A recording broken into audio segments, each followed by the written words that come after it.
Good morning. Nice to see you all here this morning. Many of you were probably expecting that we were going to have a session today and weren't expecting to be here. We had some illnesses that ended up making our enrollment just too small to have a session, but it does remind me that people who haven't been to a session yet, maybe we can try to get you in there. And then we can have a few people be sick and it won't matter, right? So anyhow, but here we are today, and I'm going to be giving a talk that's titled The Panther. And it is the title of a poem I'll be talking about for my talk by Rainier Rilke, the Austrian poet. And the reason I'm talking about this poem is it's just been on my mind. I don't know why, but it's been coming up. I've been giving talks, and suddenly I remember an image from this poem, and I thought it'd be nice just to come back to this poem and see what it actually says. And what it says is interesting, and it does have some overlap with Buddhist teaching. So I'll try to draw that out. And that, of course, tells us something about how we live our life. So the poem, The Panther, it's only 3 stanzas long. So sometimes Rilke's poems can be kind of long. This one's not too bad. I don't know what you call this. It's like a description of the setting, the location of the inspiration for this poem is right after the poem. So it's the poem in the Jardin des Plantes, which was a zoo in Paris. His vision from the constantly passing bars has grown so weary that it cannot hold anything else. It seems to him there are 1,000 bars, and behind the bars, no world. As he paces in cramped circles over and over, the movement of his powerful, soft strides is like a ritual dance around a center in which a mighty will stands paralyzed. Only at times, the curtain of the pupils lifts quietly. An image enters in, rushes down through the tense, arrested muscles, plunges into the heart, and is gone. And that's the poem. So again, Rilke saw this panther in this zoo and it inspired him to look at this. We think about that image of that panther, and he's pacing back and forth between the bars of the cage he's in. So this isn't like the Minnesota Zoo where the animals don't quite, well, depends on where you are. I mean, I was just there kind of recently, and there's like cages in the back. You can see where there are, barriers and they have moats and stuff. But this is like the old Como Zoo, if you used to go there, that I actually had to stop going to because it made me so depressed. Where the animals were in these little cages and you could just smell them, and they didn't look healthy. And that's what Rilke's seeing is this panther, a beautiful animal, just a beautiful, powerful animal, pacing back and forth, just tired, right? He's saying the panther's vision is so weary, it can't hold anything but those bars. That's all that he can see are those bars. It's the reality that's right in front of him, just keeps pacing back and forth, and his vision can't hold anything else, Rilke tells us. And the reason why, if you think about it, is he's already got 1,000 bars, right? Even if there's only 32 of them there's 1,000 from all the pacing that he does. And so we can't possibly hold on to anything else. He's already got 1,000 bars that he's holding on to, right? And this seems to me really a striking image about the things we hold on to, right? The things that are passing before us. So you think about our daily life, and there's this, and then there's this, and then there's this, and there's this, and then there's this, and then there's this, and then there's this, and then there's this, and then there's this, and then there's this. And we know what it is. It doesn't even have to be the exact repeated things, but there are the parameters of your life, and it shows up. There's the cat, he needs to be fed. There's the drive to work I need to do. There's the exit I need to take. There's my coworker I need to, and that's our reality. That's all we can see are those things that define the shape of our life. Those are the things we see. And we can't possibly let anything else in because we're holding on to so much as it is already, right? And there's a really wonderful, well-known story about a professor that visited a Zen master to learn about Zen. And those of you who go to the Wednesday night discussion group, you heard this. But it's a great story, and it's actually what got me to thinking about the poem, The Panther. The story, like I said, it's pretty well known, so you may have heard it, but there was a professor, he was interested in learning about Zen, so he went to the Zen master Nan-in, and Nan-in served him some tea while they were meeting to talk about Zen. So as Nan-in served tea, he poured his visitor's cup full of tea, and then he kept pouring. And the professor was watching this Zen master pouring, tea just flowing over his cup. He watched the overflow until he couldn't handle it anymore. Finally, he said, "It is over full. No more will go in." And Nanin, the Zen master, said, "Like this cup, you are full of your own opinions and speculations. How can I show you Zen unless you first empty your cup?" And this is about approaching this teaching, right? But it's also about how we approach everything in life. When we're hanging on to stuff, when we hold on to those 1,000 things, we can't let anything else in. And those 1,000 things, I guarantee you, are filled with our opinions and our ideas and our notions about how life is and how it works. So we're holding on to that stuff, and we just can't let the whole world, in the way Rilke is talking about it, in. There's one other thing I want to say about the word hold. I won't do this with any other word, so you can be relieved, but I was looking at the German version as I was going through this English translation. And I was struck by the word hold because it looked like another word I knew in German. But the word that's in Rilke is Helt. It's H-A with the little dots over the top of it, umlauts, L-T. And that's just the third person present tense version of the word that is hold. But there's a dimension to that word hold that kind of interested me. Now, we have this as well, but in German, it's like, if you look this up in a dictionary, this is like one of the versions of the definition of the word hold that they have, which is holding an opinion. And the example that was given in the dictionary I looked at is, "Was hältst du davon?" What do you think about that? What is your opinion on that? So hold has this quality of holding an opinion.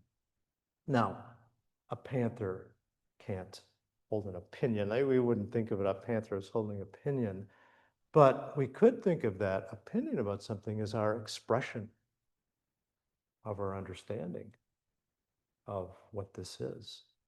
And the panther is expressing his understanding in the weariness with which he's pacing back and forth. He can't help but express himself through those bars because that's the reality he understands. So that's how he expresses himself. And the other way that Helt means in German is, this is the one that I saw, but it had umlauts in it. If you've ever watched, I don't know, Hogan's Heroes or something like that, and one of the guards will go, "Halt," so it means to stop. And that was actually kind of striking to me. I thought, is Helt also halt? And it is. It's the same sort of thing, present tense of stop. And what's interesting is what Rilke tells us is that his vision is so weary, it can't seem to hold anything else. The panther can't stop holding onto those bars. It has a momentum to it. It has a power to it. It has a trajectory to it. So he just can't stop thinking about it, right? It's what he thinks about. And think about our life, the stuff again that shows up in our life. It has a trajectory to it. We can't stop thinking about it. We can't stop it. It just keeps going. It just keeps going. So then I'm reminded of, I don't know if any of you saw the movie Phantom Thread. It was out a number of years ago. Paul Thomas Anderson, who's got a movie out right now. And I thought, what a strange title for a movie. What is Phantom Thread? If you see the movie, you know it's got a lot of meanings to it. But I looked up to see if that was actually a phrase and not just a poetic title. And it was a phrase. And it seems to me that it sort of describes very physically what I'm talking about here. So what phantom threads are referred to as they were threads that were sewn by Victorian era seamstresses in England. And these women worked hard. They worked hard and they were doing, let's see, Kaylee, you know, it's like sewing all that stuff, right? The little so on and so on and so on and so on. And they were doing this, I don't know, 12, 16 hours a day. Probably had to do it really fast, sewing and sewing. And so there was a condition that was actually described that these seamstresses, some of them would suffer from, they would be afflicted by.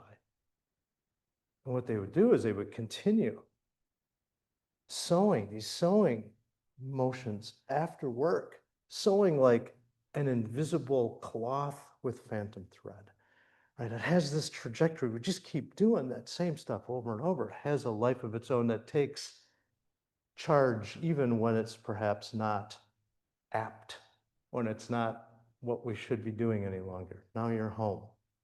Don't need to do that anymore. But there you are. You've got the trajectory going. The pacing is going. And so this world that seems to overwhelm us, it basically possesses us. And it's a world that we've constructed. It is that world that right now the Panther sees those bars. There's no denying the bars are there, but we also can't deny that there is a world beyond those bars. And so he's constructed this world that's all he can see, and that's what we do.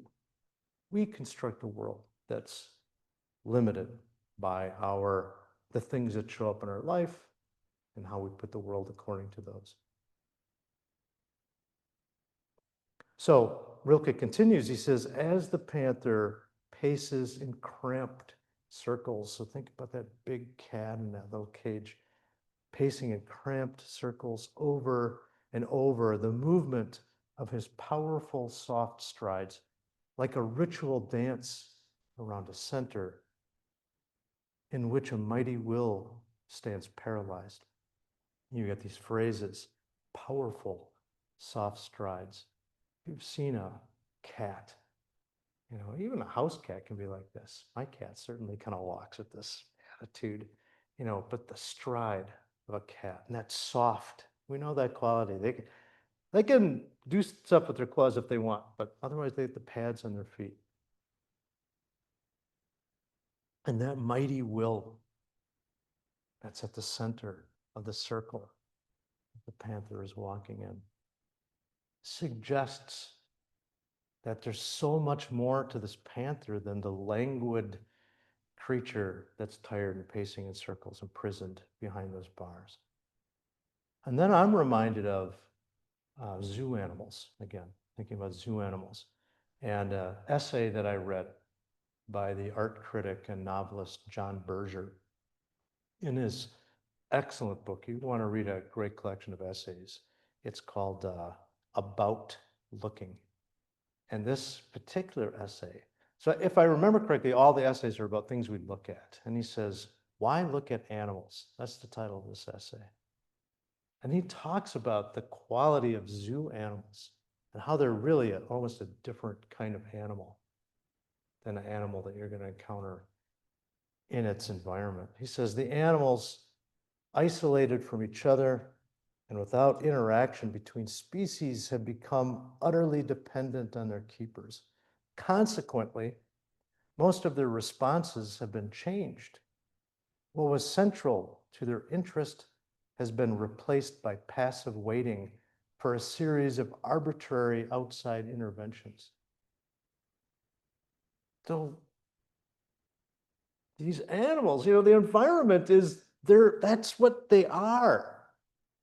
That is, and so what they do in the environment, how they live, that is in a way their purpose of being, is just to fully live in that. So take them away from that and now wait for, and I know zoos have really worked on changing this. So this isn't meant to be a critique of zoos. It's just meant to talk a little bit about, what's going on and even the logic behind the zoo that creates these tired animals. But so they become dependent. They're just waiting for the, whatever it is that's their clue that food is coming. And then either they go get it or they don't go get it, right? But the zoo animals then are in a dependent relationship with their food, with their life. They're dependent on, as he says, these seemingly arbitrary outside interventions. Their life is not interdependent the way that it was when they were living in their environments, their natural habitats. Now, I say that a bit hesitantly because we're always interdependent. There's always interpenetration of all things. That's the nature of reality. But the situation that's created by humans for these animals is that they're separate.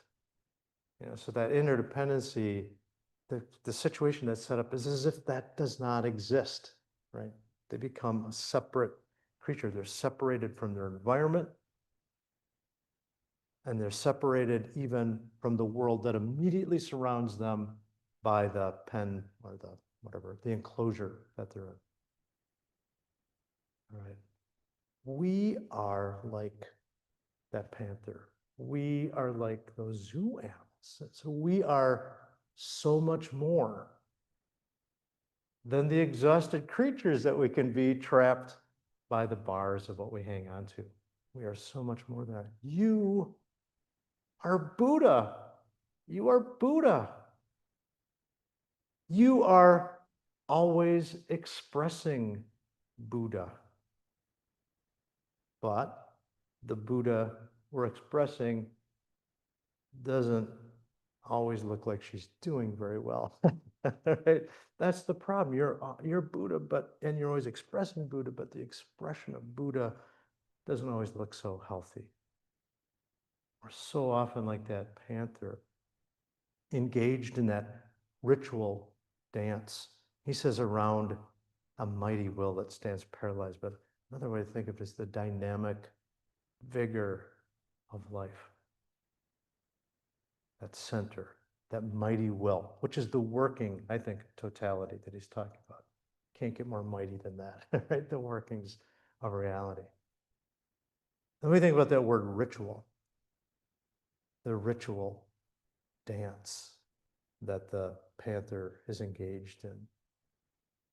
When we think of it, ritual can be a way that we can engage with what is more than what seems to be taking place right here. It can be very powerful. But it is a kind of theater. It is a kind of theater.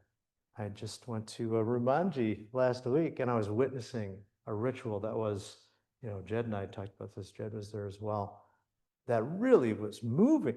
There is a lot of power to it, but there was a lot of theater to it. There were costumes and there was music and there was chanting, scripts, things that were said, and things I didn't even understand because they were said in another language, right?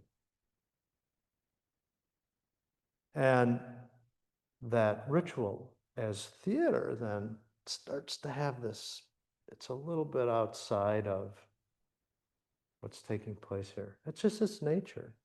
And then what happens with that stuff, it happens in the theater as well, is the trappings, the thingness of the ritual can become just as lifeless as anything else, right? So if the ritual is intended to try to get us to open up to that we usually close out, it can just as easily be something we get caught up in. So all the particularities of the ritual then become just more things that we hang on to. And it's real easy to do. I was watching those guys. It reminded you, and I was going, that's a lot of stuff to remember, you know? And you can imagine if you do that over and over and over again, it just becomes, well, now I do this, now I do this, and now I do this. And it becomes just like those bars. And the mighty will then is paralyzed.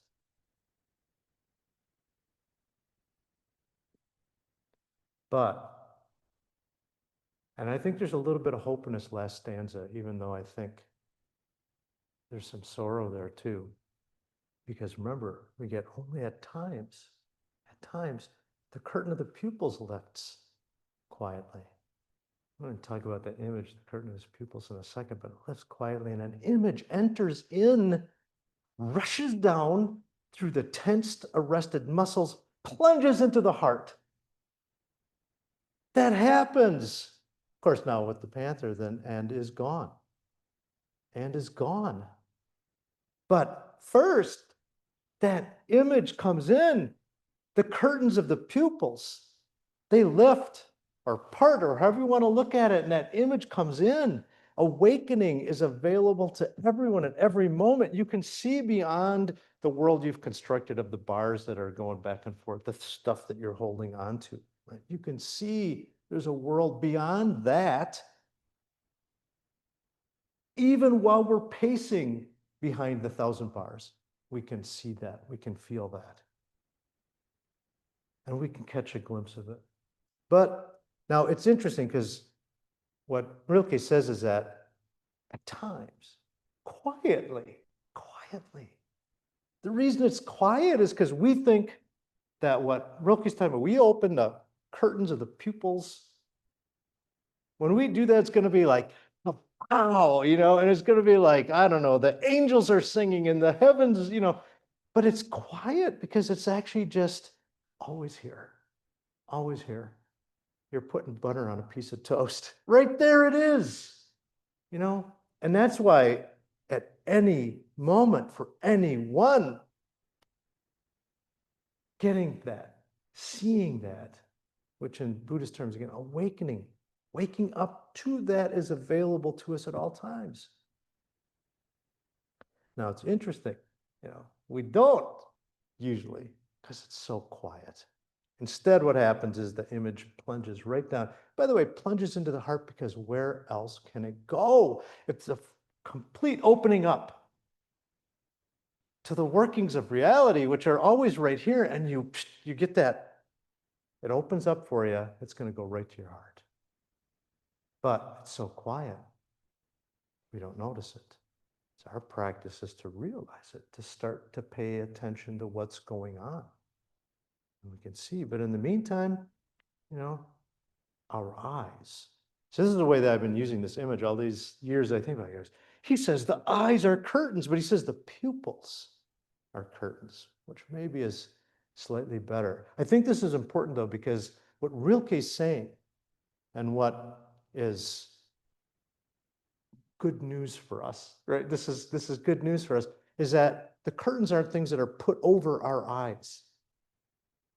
It's the actual workings of our eyes themselves, the pupils, the things that allow light in. That's what the curtains are. And pupil is a great image because they can get smaller and let less in, and they can get bigger and let more light in. Right? So in a way, that's really great. We can open that pupil up. Of course, we don't walk around opening our pupils up. But you know what I mean? Like they open and they close. And that is the curtains of our eyes. What are we closing out? What are we letting in? And sometimes they just open up, then right there, and we can see. So that curtain of the pupil set, you know, that it's always letting it in. Sometimes we can let that image in, it gets into our heart. And like I said, this happens to the panther, right as he's pacing back and forth between the 10,000 bars or the 1,000 bars, 10,000 bars. But there's something interesting about those bars. Is when it opens, if the image didn't plunge to the heart and just go, something happens to those bars. they don't, I'm just going to say something happens to them. They're not really there the way that they are for this panther. But we can wake up again right in the middle of the 1,000 bars.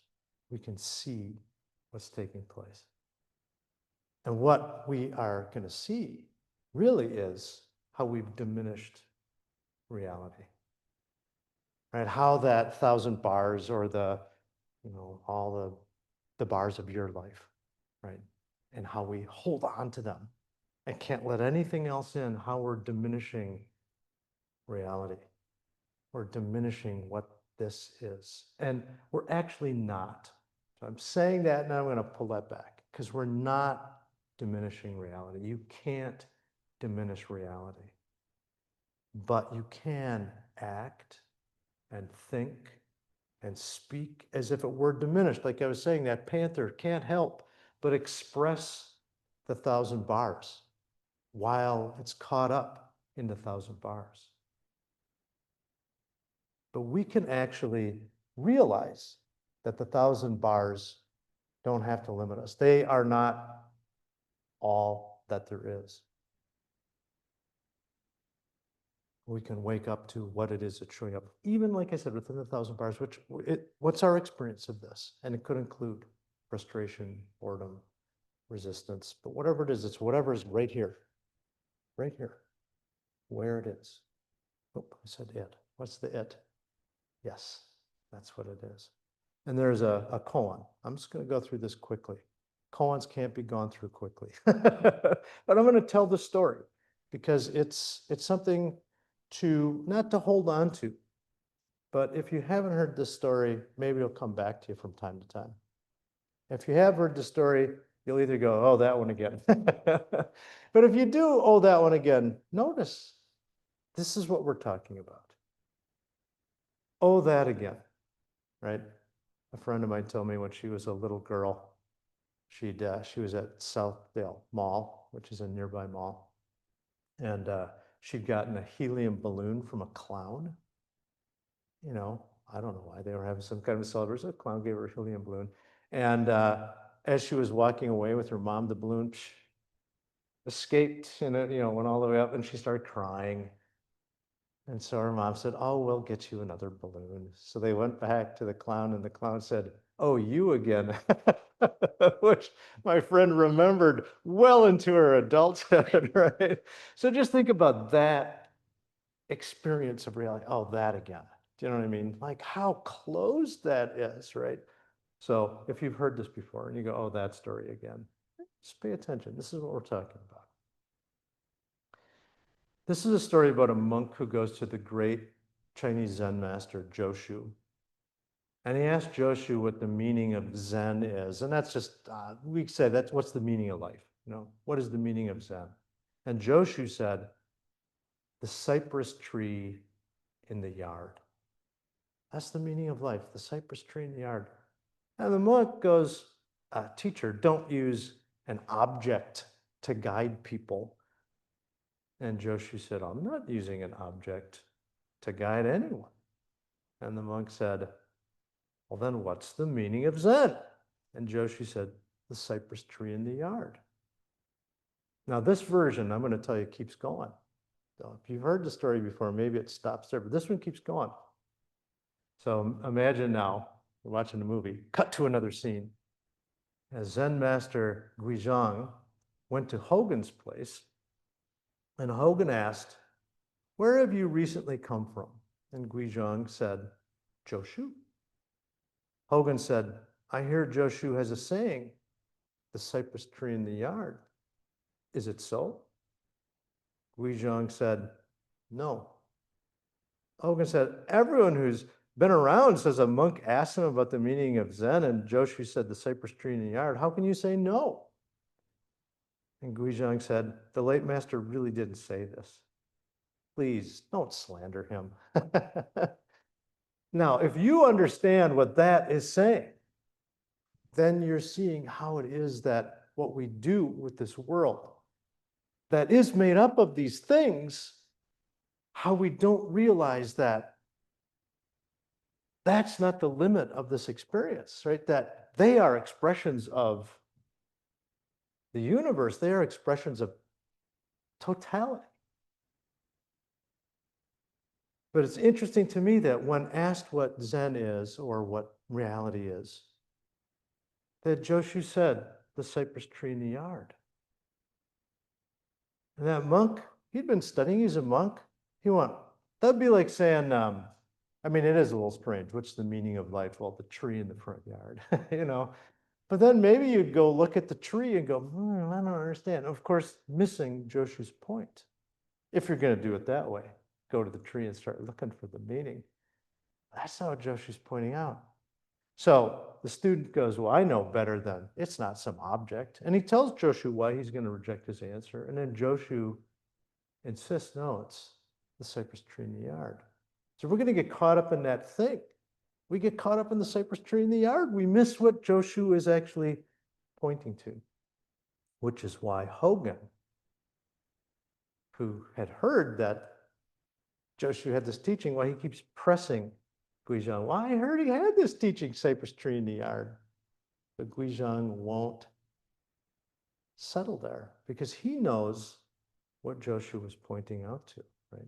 Which is that we can open the curtain of our pupils to see what's actually taking place and not to miss it in plain sight.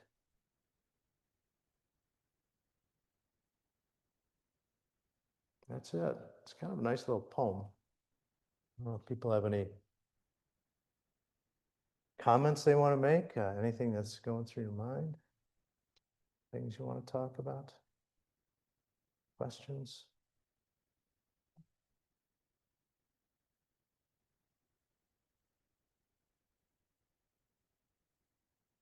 I just have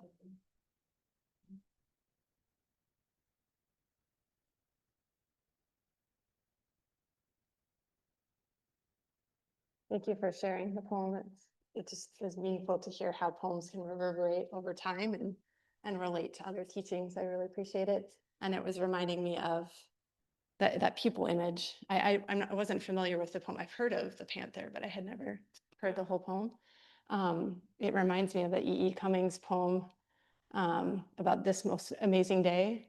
So that the E.E. Cummings Yeah. about this most amazing day. Oh yeah. And it ends with now the eyes of my, or I think it's now the ears of my ears are awake, and now the eyes of my eyes are open. Which yeah, it feels like it's another way of getting at the ears of my ears and the eyes of my eyes. That's So, beautiful. Yeah. Thank you. Thanks for sharing. Mm-hmm.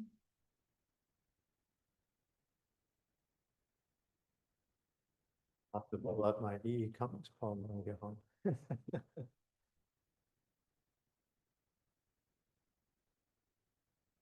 Anything else? Yeah, Lois. When the pupil is more open, Yeah.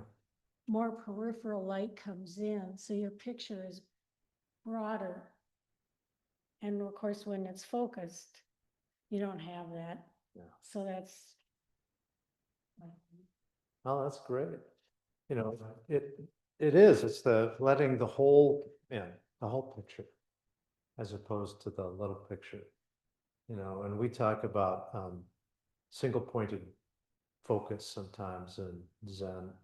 And what we're talking about isn't, you know, this kind of single pointed where you're getting done small. It's that seeing the whole picture as a single thing. And somebody was telling me that they were, I'm saying somebody was telling me this, but I have a feeling it was actually Richard Corner in a discussion group. He's on Zoom. That's why I gestured at the camera. But he was talking about sitting in a mall and just watching the movement in the mall. And eventually all of the movement became a movement. Like he started to see that. And that's that opening up the picture, not getting fixated. So yeah, thank you for sharing.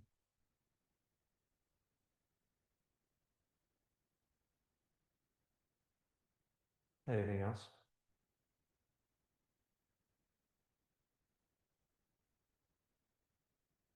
one last thing about Rilke. So he has a really delightful book, Letters to a Young Poet. Advice that he wrote to a young poet. I've heard there's a new version of that coming out that has the young poets' letters in it as well. And that they really add some depth to Rilke's already brilliant letters. So if you're interested in something like that, keep your eye out. All right, thank you.